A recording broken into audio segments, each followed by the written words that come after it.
100 ರೂಪಾಯಿ ಬಿಡ್ಕೊಂಡು ಇವಾಗ ನಾನೇ 1000 ರೂಪಾಯಿ ಕೊಟ್ಟಿರ್ತೀನಿ. ಅವ್ನು 1000 ರೂಪಾಯಿ ನಾನು ತಗೋಬಿಟ್ರೆ ಅದನ್ನ ಒಂದು ವರ್ಷ ಬೇಕಾದ್ರೂ ಹೇಳ್ತಾರೆ. ಹೇಳಿದಂಗೆ ದುಡ್ಡು ಇಟ್ಕೊಂಡ್ರೆ ಅವ್ನಿಗೆ ಜಾಸ್ತಿ ದುಡ್ಡು ಬಾಬಾ ಹಿಡ್ಕೊಂಡು ನೋಡ್ರಿ ಬಾಬಾ.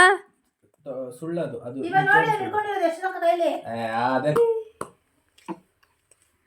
ಹಾಯ್ ಮಿರ್ಚಿ ಪಾರು ಚಾನಲ್ಗೆ ಸುಸ್ವಾಗತ. ಇವತ್ತು ನೋಡ್ತಿದ್ದೀರಾ ನಮ್ಮ ಪಾಪುದು ಇನ್ನೊಂಥರ ಫೋಟೋ ಶೂಟ್. ಮನೇಲಿ ಸ್ವಲ್ಪ ದುಡ್ಡಿತ್ತು, ಅದನ್ನು ತಗೊಂಡು ನಾವು ಒಂದು ಡೆಕೋರೇಟಿವ್ ಐಡಿಯಾ ಅವ್ರ ಥೀಮ್ನ ರೆಡಿ ಮಾಡ್ತಾ ಇದ್ದೀವಿ. ಸೊ ಎಲ್ಲರೂ ಇನ್ವಾಲ್ವ್ ಆಗಿದ್ದೀವಿ, ಯಾವ ಥರ ಬರುತ್ತೆ ನೋಡೋಣ. ಸೊ ನಿಮಗೊಂದು ವಿಷಯ ಗೊತ್ತಿರಲಿ, ನಮ್ಮ ದುಡ್ಡು ಮಾತ್ರ ದುಡ್ಡು, ಬೇರೆಯವ್ರ ದುಡ್ಡು ಕಕ್ಕಕ್ಕೆ ಸಮ ಅಂತ ನಾವು ಬಾಳಬೇಕು. ಇಲ್ಲ ಅಂದರೆ ಜನಗಳ ಮುದ್ದೆ ನಾವು ಬೆಲೆ ಇಲ್ದಿರೋ ಥರ ಆಗಿಬಿಡ್ತೀವಿ. ಇಷ್ಟು ದುಡ್ಡು ನನ್ನ ಹಸ್ಬೆಂಡ್ನ ಶ್ರಮದ ಪ್ರತಿಫಲ ಇದು. ಸೊ ಥೀಮ್ ಹೇಗಿದೆ ನೋಡಿ ಬನ್ನಿ.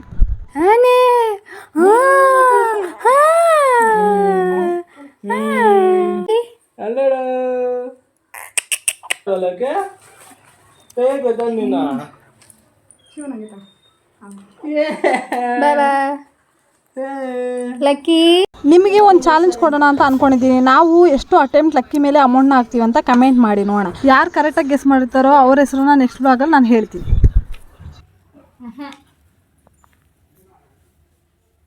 ಆ ಕಡೆ ಎಷ್ಟು ಚೆನ್ನಾಗಿ ಕಾಣಿಸ್ತಿದೆ, ಈ ಕಡೆಯಿಂದ ಹೆಂಗೆ ಕಾಣಿಸ್ತಿದೆ? ಈ ಕಡೆಯಿಂದ ಕುತ್ಕೊಂಡು ಜೋಡಿಸ್ತೀರ, ಹಂಗೆ ಜೋಡಿಸು. ಇವತ್ತು ನನ್ನ ಯಜಮಾನ್ರ ಬಗ್ಗೆ ಸ್ವಲ್ಪ ಹೇಳೋಣ ಅಂತ ಅನ್ಕೊತೀನಿ. ಅವರಂತೂ ತುಂಬ ರೆಸ್ಪಾನ್ಸಿಬಿಲಿಟಿ, ಕೇರ್ ಟೇಕರ್ ಪರ್ಸನ್ ಅಂತಲೇ ಹೇಳ್ಬೋದು. ಒಬ್ಬರೇ ನನ್ನ ಸೀಮಂತ ಮತ್ತು ನನ್ನ ಡಿಲಿವರಿನ ನಿಭಾಯಿಸಿದ್ದಾರೆ. ಮಗು ಖರ್ಚಿರ್ಬೋದು, ನನ್ನ ಖರ್ಚಿರ್ಬೋದು, ಹಾಸ್ಪಿಟ್ಲಲ್ಲಿ ಹೇಳಿದ್ದೆ ಒಂದು ಬಿಲ್ ಆದರೆ ಅವ್ರು ಫೈನಲಿ ಕೊಟ್ಟಿದ್ದೆ ಒಂದು ಬಿಲ್ಲು. ಸೊ ಇವಾಗಲೂ ನೆನೆಸ್ಕೊಂಡ್ರೆ ಅವ್ರು ಅಷ್ಟು ದುಡ್ಡು ಹೇಗಪ್ಪ ರೆಡಿ ಮಾಡಿದ್ರು ಅಂತ ಅನಿಸುತ್ತೆ. ಅದಕ್ಕೆ ತುಂಬ ಜನ ಹೇಳ್ತಾರೆ ಅನಿಸುತ್ತೆ, ಗಂಡು ಜವಾಬ್ದಾರಿ ತಗೊಂಡು ದುಡಿಬೇಕು ಅಂತ, ಹೆಣ್ಣು ಮನೇನ ಅಚ್ಚುಕಟ್ಟಾಗಿ ಹಿಡ್ಕೊಂಡು ಸಂಬಂಧನ ಗಟ್ಟಿಯಾಗಿ ಹಿಡ್ಕೋಬೇಕು ಅಂತ. ನಾನು ಅಂದ್ಕೊಂಡಂಗೆ ಸೀಮಂತನ ತುಂಬಾ ಚೆನ್ನಾಗಿ ಮಾಡಿದರು. ಬಟ್ ಅಂದ್ಕೊಂಡಂಗೆ ಆಗಬೇಕಲ್ಲ ಡೆಲಿವರಿ ಟೈಮ್. ಸೊ ಅದು ಪ್ರೈವೇಟ್ ಹಾಸ್ಪಿಟ್ಲಲ್ಲಿ ಆಗಿದ್ದು.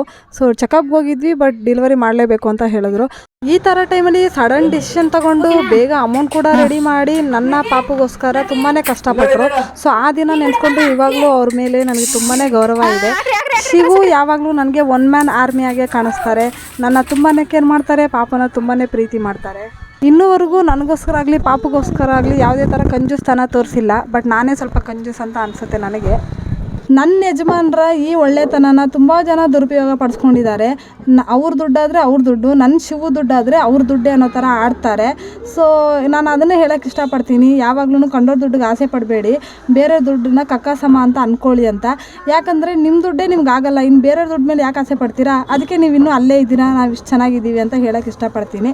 ಸೊ ಯಾರಿಗೆ ಅರ್ಥ ಆಗಬೇಕು ಅವ್ರಿಗಂತೂ ಕರೆಕ್ಟಾಗಿ ಮನ್ಸಿಗೆ ತಾಟಿರುತ್ತೆ ಅಂತ ಅನ್ಕೊತೀನಿ. ನನ್ನ ಮಾತಿಂದ ಯಾರಿಗಾದ್ರೂ ಮನ್ಸಿಗೆ ನೋವಾಗಿದ್ದರೆ ಕ್ಷಮೆ ಇರಲಿ ಅಂತ ಹೇಳ್ತಾ, ಥೀಮ್ ಹೇಗಿದೆ ಅಂತ ಕಮೆಂಟ್ ಮಾಡಿ. ನನ್ನ ಚಾನಲ್ಗೆ ನೀವು ಹೊಸಬರಾಗಿದ್ದರೆ ಚಾನಲ್ನ ಸಬ್ಸ್ಕ್ರೈಬ್ ಮಾಡ್ಕೊಳ್ಳಿ, ಪಕ್ಕದಲ್ಲಿರೋ ಬೆಲ್ಲೈಕನ್ನ ಕ್ಲಿಕ್ ಮಾಡ್ಕೊಳ್ಳಿ. ಫೋಟೋ ಶೂಟ್ ಎಲ್ಲ ಆದಮೇಲೆ ನಾವು ಹೋಗಿದ್ವಿ ಗೌರ್ಮೆಂಟ್ ಹಾಸ್ಪಿಟ್ಲಿಗೆ ಇಂಜೆಕ್ಷನ್ ಹಾಕ್ಸೋದಕ್ಕೆ ಅಂತ. ಇವತ್ತು ಪಾಪುಗೆ ಇಂಜೆಕ್ಷನ್ ಇತ್ತು, ಸೊ ಹಾಕ್ಸ್ಕೊಂಡು ಬಂದ್ವಿ. ಸೊ ಅದಕ್ಕೋಸ್ಕರನೇ ಪಾಪುಗೆ ನಾನು ಡೈಪರ್ ಹಾಕಿರೋದು. ಸೊ ಯೂಶ್ವಲಿ ನಾನೇನು ಮಾಡ್ತಿದ್ದೆ ಅಂದರೆ ಇಂಜೆಕ್ಷನ್ ಹಾಕ್ಸಿದ ದಿನ ಇಲ್ಲ 2 ದಿನ ಮಾತ್ರ ಡೈಪರ್ ಯೂಸ್ ಮಾಡ್ತೀನಿ. ಯಾಕಂದರೆ ಪಾಪುಗೆ ತ್ಯಾವಾಗಿ ಆ ತೊಡೆ ಜಾಗ ಇಲ್ಲ ಕೈ ಹತ್ರ ಇನ್ಫೆಕ್ಷನ್ ಆಗಬಾರ್ದು ಅಂತ. ಸೊ ಬೇರೆ ಟೈಮಲ್ಲೆಲ್ಲ ನಾನು ನ್ಯಾಪ್ಕಿನ್ಸ್ ಯೂಸ್ ಮಾಡ್ತೀನಿ ಅಷ್ಟೇ. ಸೊ ವಾಶ್ ಮಾಡಿದ್ರೆ ಸಾಕು ಅಂತ. ಇಲ್ಲಾಂದರೆ ಡೈಪರ್ ಯೂಸ್ ಮಾಡೋದ್ರಿಂದ ಏನಾಗೋದಂದರೆ ರ್ಯಾಷಸ್ ಆಗುತ್ತೆ, ಇಲ್ಲ ಪಾಪುಗೆ ಕಿರಿಕಿರಿ ನಿದ್ದೆ ಬರೋದಿಲ್ಲ, ಆ ಥರ ಎಲ್ಲ ಮಾಡ್ತಾರೆ. ಆಮೇಲೆ ಇಂಜೆಕ್ಷನ್ ಹಾಕಿರೋದ್ರಿಂದ ಜ್ವರ ಕೂಡ ಬರ್ಬೋದು ಅಂತ ಡಾಕ್ಟ್ರ್ ಹೇಳಿ ಕಳಿಸಿದ್ರು. ಸೊ ನಾನು ಫೀವರ್ ಬಂದರೆ ಅದಕ್ಕಂತ ಔಷಧಿನೂ ತಂದು ಇಟ್ಕೊಂಡಿದ್ದೆ. ಆದರೆ ನನ್ನ ಪಾಪುಗೆ ಜ್ವರ ಯಾವುದೇ ಥರ ಬರಲಿಲ್ಲ. ಆದರೆ ಸ್ವಲ್ಪ ಎದ್ದು ಸ್ವಲ್ಪ ಆಟ ಆಡೋದು ಇಲ್ಲ ಸುಮ್ಮನೆ ನೋಡೋದು ಆ ಥರ ಮಾಡ್ತಾ ಇದ್ದ. ಸೊ ಬೇರೆ ಯಾರಿಗೂ ಡಿಸ್ಟರ್ಬ್ ಆಗಬಾರ್ದು ಅಂತ ನಾನು ಅವನ ಜೊತೆ ನಿಧಾನಕ್ಕೆ ಮಾತಾಡ್ತಾ ಆಟ ಆಡ್ತಾ ಇದ್ದಿದ್ದು. ಇನ್ನೊಂದು ವಿಷಯ ಏನಂದರೆ, ಮನೇಲೆಲ್ಲರೂ ಇಂಜೆಕ್ಷನ್ ಹಾಕ್ಸ್ಬೇಕಾದ್ರೆ ಹಾಕ್ಸ್ಬೇಡ ಅಂತ ಹೇಳ್ತಾರೆ. ಬಟ್ ನಿಜ ಹೇಳಬೇಕಂದ್ರೆ ನಿಮ್ಮ ಮಗುಗೆ ತುಂಬಾ ಬೆನಿಫಿಟ್ಸ್ ಇರುತ್ತೆ ಇಂಜೆಕ್ಷನ್ಗಳು ಹಾಕ್ಸ್ಕೊಳ್ಳೋದ್ರಿಂದ. ಸೊ ಪ್ಲೀಸ್ ಯಾರೂ ಮಿಸ್ ಮಾಡಬೇಡಿ. ದೊಡ್ಡವ್ರು ಹೇಳ್ತಾರೆ ಇಲ್ಲ ಚಿಕ್ಕವ್ರು ಹೇಳ್ತಾರೆ ಅಂತ ಇಂಜೆಕ್ಷನ್ನ ಮಿಸ್ ಮಾಡಬೇಡಿ. ಗೋರ್ಮೆಂಟ್ ಆಸ್ಪತ್ರೆಯಲ್ಲಿ ಹಾಕೋ ಇಂಜೆಕ್ಷನ್ ಜೊತೆಗೆ ಪ್ರೈವೇಟಲ್ಲೂ ಇನ್ನೂ ಕೆಲವು ಇಂಜೆಕ್ಷನ್ಸ್ ಇದ್ದಾವೆ. ಎಕ್ಸಾಂಪಲ್ ಫ್ಲೂ ಇಂಜೆಕ್ಷನ್ ಇರ್ಬೋದು, ಟೈಫಾಯ್ಡ್ ಇಂಜೆಕ್ಷನ್ ಇರ್ಬೋದು, ಅಂಥವನ್ನ ಕೂಡ ನೀವು ಮಿಸ್ ಮಾಡಬಾರ್ದು. ಅದೆಲ್ಲನೂ ನಮ್ಮ ಮಗುಗೆ ಒಳ್ಳೆಯದಲ್ವಾ. ಸೊ ಆ ಥರ ಇಂಜೆಕ್ಷನ್ಸ್ ಇದ್ದರೆ ಖಂಡಿತ ನೀವು ಹಾಕ್ಸಿ. ನಮ್ಮ ಪಾಪು ಬೆಳವಣಿಗೆನ ನಾವೇ ನೋಡಬೇಕಾಗತ್ತೆ. ಮುಂದೆ ಏನಾದರೂ ಹೆಚ್ಚು ಕಮ್ಮಿ ಆದರೆ ಬೇರೆ ಯಾರು ಬಂದು ಸಜೆಷನ್ ಕೊಟ್ಟಿರೋರು ಹೇಳೋದಿಲ್ಲ, ಆವಾಗಲೂ ನಮ್ಮನ್ನೇ ಬೈತಾರೆ. ಸೊ ಇವಾಗಲೇ ಹುಷಾರಿಂದ ಕೇರಿಂದ ನಾವು ಹಾಕ್ಸ್ಕೊಂಡ್ರೆ ನಮ್ಮ ಮಗುಗೆ ಒಳ್ಳೆಯದಾಗುತ್ತೆ. ಲಕ್ಕಿ ಬಂಗಾರ, ಲಕ್ಕಿ ಬಂಗಾರ, ಲಕ್ಕಿ ಬಂಗಾರ. ಇಂಜೆಕ್ಷನ್ ಹೇಳ್ತಾನೆ.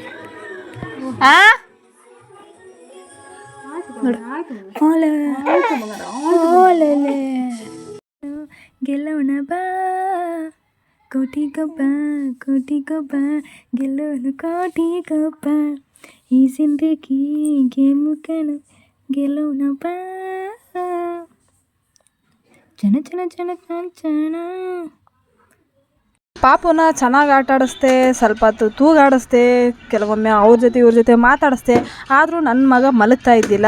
ಸೊ ಇಂಜೆಕ್ಷನ್ ಡೇ ಅಂತ ನಾನು ಹೇಳಿದ್ರೆ ನಮ್ಮಮ್ಮ ಹೇಳ್ತಾರೆ ದೃಷ್ಟಿಯಾಗಿದೆ, ಹೊರಗಡೆ ಕರ್ಕೊಂಡೋಗಿದ್ದೆ ಅಲ್ವಾ ಅದಕ್ಕೆ ಅಂತ. ಸೊ ಫೈನಲಿ ಅವನಿಗೆ ದೃಷ್ಟಿ ತೆಗ್ಸಿ ಬೆಡ್ಶೀಟ್ ಹೊಸಿ ಟೋಪಿ ಕಟ್ಟು ನಿದ್ದೆ ಮಾಡಿಸ್ತಾ ಇದ್ದೆ. ಬಟ್ ಅವ್ನು ಟೋಪಿ ಕಟ್ಟಿದ್ರೆ ನಿದ್ದೆ ಮಾಡಲ್ಲ ಅಂತ ನನಗೆ ಚೆನ್ನಾಗಿ ಗೊತ್ತಿತ್ತು. ನಮ್ಮ ಅಮ್ಮಂಗೆ ಹೇಳಿ ಕೊನೆಗೆ ಟೋಪಿ ಬಿಸಿ ನನ್ನ ತಂಗಿ ಬಂದು ಸ್ವಲ್ಪ ಹಾಡು ಆಡಿದ್ಮೇಲೆ ಕೋಟಿ ಕೋಟಿ ಹಾಡನ್ನ ಕೇಳಿಸ್ಕೊಂಡು ನಿದ್ದೆ ಮಾಡ್ದೆ. ಸೊ ಯೋಚನೆ ಮಾಡಿ, ದುಡ್ಡು ಬೆಳಗ್ಗೆ ತೋರಿಸಿದ್ದವನಿಗೆ ರಾತ್ರಿ ಕೋಟಿಗೊಬ್ಬ ಹಾಡು ಕೇಳ್ಕೊಂಡೆ ಮಲಗಿದ್ದಾನಂದರೆ ಮುಂದಿಗೆ ಯಾವ ಥರ ಬೆಳಿಬೋದು ನನ್ನ ಮಗ. ಓಕೆ, ಇಷ್ಟು ಹೇಳ್ತಾ ಇವತ್ತಿನ ವ್ಲಾಗ್ನ ಮುಗಿಸ್ತಾ ಇದ್ದೀನಿ. ಬಾಯ್ ಬಾಯ್, ಟೇಕ್ ಕೇರ್.